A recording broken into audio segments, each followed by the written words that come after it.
राजनीति स्वयं में एक शतरंज का खेल है और ये बहुत प्रसिद्ध है। पुराने समय में भी राजा महाराजा शतरंज की चालों की तरह ही अपने राज्य को बढ़ावा देते थे, दूसरे राज्यों पर हमला करते थे और इसी तरह से एक राजनीतिक तरीके से चालें चलकर अपने प्रतिद्वंदियों को नीचा दिखाते थे। तो आज भी ये काम चल रहा है। बहुत सी हिंदुस्तान की पार्टियां आई, बहुत सी गई, लेकिन देखा जाए तो कांग्रेस से निकले हुए बहुत से लोग हैं, जनसंघ से निकले हुए पुराने लोग हैं। यही इतिहास देख के वो बड़े हुए हैं। अरविंद केजरीवाल का जो काम है वो आपके सामने है। बहुत पसंद किया गया, बीच में लोगों ने उनको बहुत कुछ कहा और दिल्ली में बहुत लोग उनकी अपोजिशन में भी कहते रहे। उनकी अपनी ही पार्टी के लोगों ने उनके साथ कुछ अच्छा व्यवहार नहीं किया, उनके बारे में कुछ अच्छी बातें नहीं कही, आप सब जानते ही हैं। लेकिन केजरीवाल निश्चय के दृढ़ थे, पक्के थे।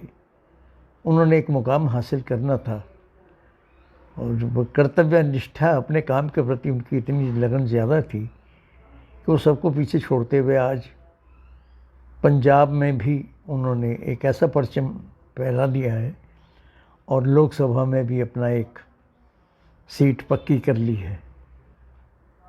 मेरा मकसद जालंधर लोकसभा की सीट से है। यहाँ पर बहुत बड़ी मात्रा से सुशील रिंकू जी ने 3 बड़ी क्षेत्रीय पार्टियों को, जो नेशनल पार्टियां थी, कांग्रेस, अकाली दल, बसपा और कांग्रेस, इन जैसों को टक्कर देते हुए और 50-60 हज़ार वोटों से जीतना सुशील रिंकू के लिए एक लॉटरी से लगना से ज़्यादा कहा जा सकता है। उनका भाग्य भी काम किया, समय ने भी साथ दिया, परमात्मा का भी हाथ रहा और लोगों के मन में भी आया कि अब ये समय है।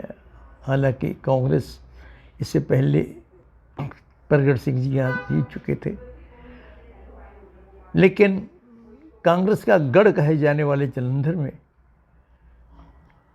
इनकी कांग्रेस की सारी नीतियों को परे धकेलते हुए, अकाली दल की सारी बातों को एक तरफ करते हुए, भारतीय जनता पार्टी जो सेंट्रल में रूलिंग पार्टी है उनको भी एक तरफ करते हुए, भगवंत मान सरकार और स्वयं भगवंत मान जालंधर की गली गली में घूमे अरविंद केजरीवाल के साथ और अपने यहाँ के जो बहुत मजबूत साथी SS सोडी, जिन्होंने एक दिन भी ऐसा नहीं छोड़ा कि जो किसी मोहल्ले में ना गए हो या काम ना किया हो, यानी लोगों से ज़मीनी की तौर पर रिश्ता कायम किया, घर घर जाकर रिश्ता कायम किया। इनके अलावा इनकी जो टीम के जितने भी डेडिकेटेड वर्कर्स हैं, ये एक दिवसीय मैच की तरह था जो सबने बल्लेबाजी अच्छी की, बैटिंग अच्छी की, फील्डिंग अच्छी की, जिसका रिजल्ट आज सामने है। और अब ठीक 9 महीने बाद महा इलेक्शन आने वाला है, उसकी नींव रख दी गई है। अरविंद केजरीवाल जी ये भी कह रहे हैं कि वो उत्तर प्रदेश में भी जाएंगे। पीछे उन्होंने गुजरात में भी बहुत कुछ कहा। उनका सपना है, वो क्रिटिसाइज़ करेंगे, अच्छा बुरा काम कुछ भी हो। और अपोजिशन का काम तो यही होता है, सत्ता में आने के लिए बहुत कुछ कहना पड़ता है, बहुत कुछ सोचना पड़ता है और मीठे के साथ साथ कभी नमकीन भी खाना पड़ता है और कभी कभी कड़वे को भी हजम करना पड़ता है।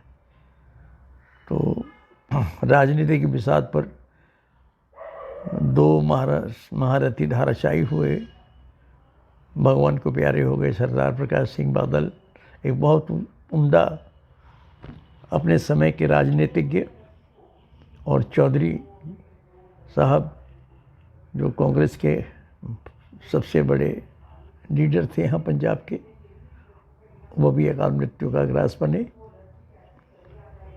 और एक मैदान क्लियर करके दे दिया सुशील रिंकू जी के लिए, आम आदमी पार्टी के लिए।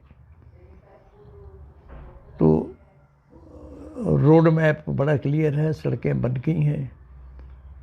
अब तो अच्छी गाड़ी की ज़रूरत है। बिजली, पानी, नौकरियां।